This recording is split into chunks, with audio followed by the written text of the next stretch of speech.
Buenas tardes, mi nombre es Rito Longoria Castrejón, soy maestro de telesecundaria, tengo trabajando desde el año 2008 con la tutoría, tengo ahorita 5 años ya trabajando en lo que es la Escuela Telesecundaria Niños Héroes de aquí de Salazares. Recuerdo que efectivamente era un viernes cuando el maestro Ezequiel me llama, me dice, oye Rito, dice, hay un taller en Zacatecas y hay que ir a recibirlo. Y me dice, ¿cómo ves? ¿A quién podríamos mandar? Le digo, maestro, ya son las 3 de la tarde, la gente ya se fue prácticamente toda a descansar y pues ya no hay gente, necesitaríamos pensar para el lunes que viene, ¿a quién va? Y me dice el maestro Ezequiel, no, pero es que hay que irse mañana. Y me dice, ¿sabes qué? Dice, yo pensé en que tú vayas. Ay, caray, pues fue algo así como que muy sorpresivo, pero yo creo que cayó en mí como algo que a mí nunca me ha complicado los desafíos. Yo dije, no, voy. No debo de mencionar que en un primer momento sí lo vi como un curso más. De los que va uno, firma, escucha la plática, firma la lista de asistencia y los buenos deseos y te vas, ¿no? Y bueno, total, me fui a Zacatecas un día antes, me inscribo, ahí en el hotel fue Don Miguel y comienza la tutoría. Recuerdo que estaba yo en una mesa, ahí estábamos, ¿qué sería? Como unas 10 personas encabezadas por Álvaro de Ávila. Y comenzó con una actividad que dice, maestros, ¿qué quieren estudiar? Yo dije, caray, pues este no es un taller cualquiera, ¿no? No es un taller convencional como cualquiera. Desde el momento en que te dicen que quieres estudiar, yo decía, bueno, pues que no son ustedes los que van a decirme a qué vine yo. Total, que nos reparten unas hojitas de algunos textos de español, algunos problemas matemáticos, un textito de geografía, recuerdo. Y créanme que sin muchas ganas yo tomé uno de matemáticas. Recuerdo que un problema de Baldor. Y comienzo yo a verlo. Comienzo a intentar desmenuzarlo. Pero sucede que Álvaro no me decía nada. O sea, solo la indicación fue resuélvalo, ¿no? Créanme que fue algo, ¿qué diría? Como un trauma bueno.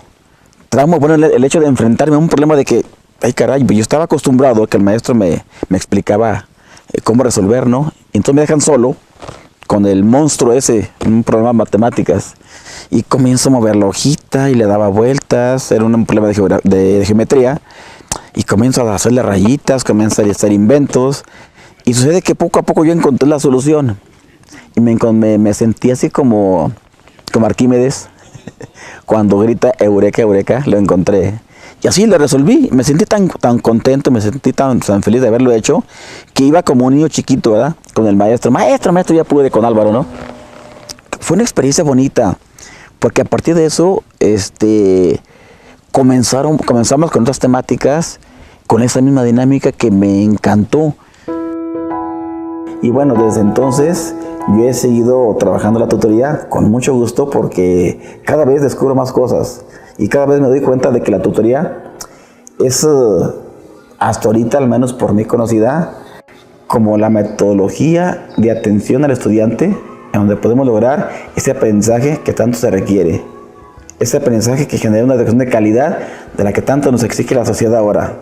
Alumnos críticos, alumnos pensantes, alumnos reflexivos, alumnos con disponibilidad, con emoción y con el gusto de aprender. Pues yo creo que con los elementos que nosotros manejamos de análisis, de reflexión, de investigación, de demostración pública, de ayudar a que el otro aprenda, creo que son elementos esenciales para que el alumno aprenda a aprender qué es lo que estamos haciendo a raíz de la tutoría, que insisto, nos ha transformado en la parte personal, pero también en la parte profesional. La tutoría es una forma de vida.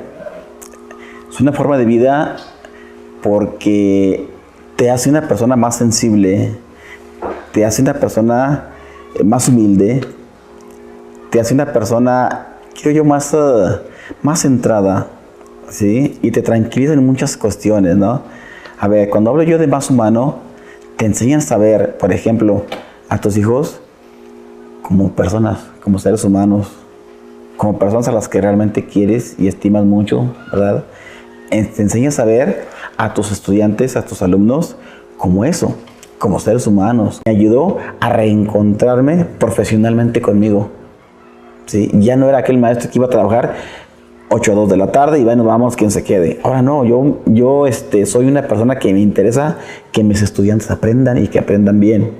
Ya no me preocupo o no me angustio por terminar los contenidos que me exige la autoridad. Yo soy de la idea que es mejor ver los contenidos que los alumnos alcancen ver bien, pero ver bien. Así tengamos los mayores apoyos tecnológicos, si la función del maestro sigue siendo la misma, los resultados van a ser los mismos. No podemos encontrar diferentes resultados haciendo lo mismo. Entonces creo que lo primero que tenemos que cambiar es el interior del maestro, la práctica del maestro, cambiarla. ¿Sí? Los alumnos de ahora ya no son los de antes. Y creo que ellos nos están exigiendo a gritos más libertad, que los tomemos más en cuenta, que les permitamos más ser ellos. Yo creo que esa parte es lo que hace falta cambiar para lograr esto que ahorita que yo comentaba del modelo nuevo de educativo. Yo creo que cuando tengamos un maestro así, vamos a lograr lo que ese modelo nos está pidiendo y que creo que cualquier modelo en el mundo nos va a pedir.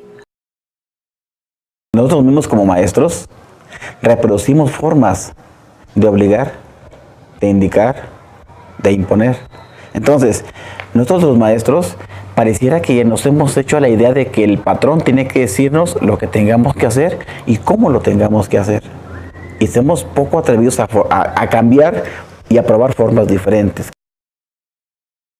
A los maestros es muy común que la autoridad inmediata superior, de acuerdo al nivel jerárquico, pero me voy al nivel jerárquico de abajo, el que está más cerca del maestro, cuando hace sus visitas de supervisión, por ejemplo, ¿qué le pide al maestro? Va a revisarle que vaya incluso en la página del libro que debe de ir. Que debe de ir con el conocimiento, con el aprendizaje con los alumnos estandarizado. Que a tales horas tiene que estar en la clase de español. Que a tales horas debe estar en la clase de matemáticas.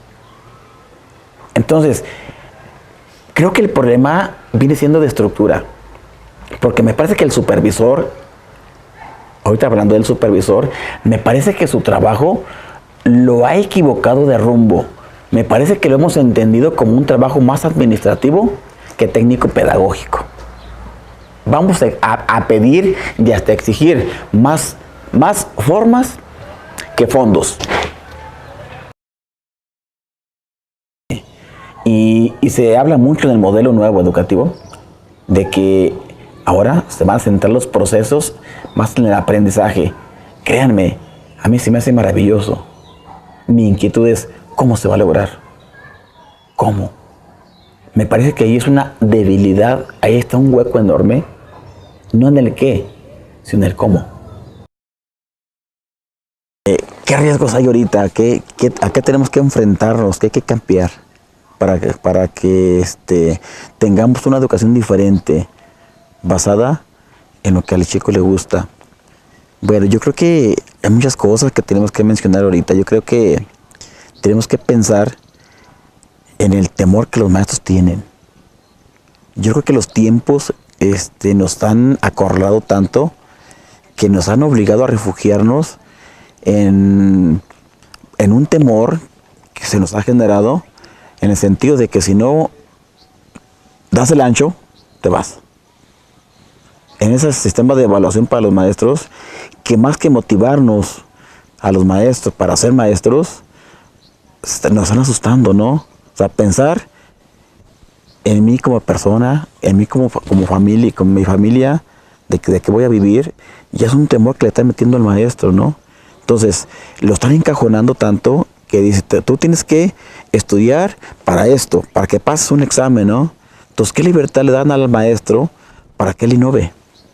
Para que él para que él intente transformar el núcleo de su práctica educativa. O sea, creo que es un temor que nos han metido. Yo creo que nos hace falta, aparte sí de un interés por cambiar el núcleo de mi práctica diaria con mis estudiantes, con mis alumnos, también un valor para decir, reconozco una forma diferente de trabajar, que es el darle la confianza al chico, darle la libertad, pero plantarte y decir, lo voy a ejercer porque estoy convencido que esto es bueno. Ahora, no solamente el valor como un atrevimiento, hay que hacerlo, pero también tener el elemento, tener el justificante, tener la prueba, la evidencia para responder al más alto funcionario, estoy haciendo esto y esto es lo que estoy obteniendo.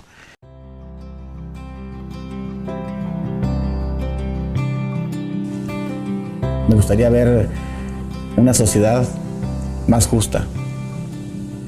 Me gustaría ver, ahorita jovencitos, pero me gustaría ver en un futuro ciudadanos responsables. Me gustaría ver ciudadanos que transformen nuestra sociedad. Me gustaría ver en un futuro ciudadanos que luchen por un mundo mejor. Pero sobre todo también tenerle amor, tenerle cariño a tu profesión, interesarte, ser más sensible por lo que está pasando por nuestros jóvenes ahorita y ayudarles a transitar por un mejor camino y lograr una vida mejor para ellos. Tenemos que darle la confianza, creer en ellos y estar para apoyarles a ellos desde lo que ellos ocupan, no de lo que queremos nosotros. Creo que es lo que yo quiero ver en un futuro. Que de manera personal me siento una persona diferente hace unos años. Me siento un maestro diferente. Estoy convencido y le apuesto al 100% en lo que es la tutoría como una forma de cambiar la educación. Necesitamos transformarla. La educación requiere una transformación completa. La tutoría, yo creo que es el momento y el pretexto para hacerlo. Confiemos en la tutoría. Invito a los maestros que estén viendo este material o a las personas que lo estén viendo que se atrevan a conocerla. Dense la oportunidad de conocerla, pero no solamente de conocerla, dense la oportunidad de vivirla. Porque la tutoría se entiende, se comprende bien viviéndola.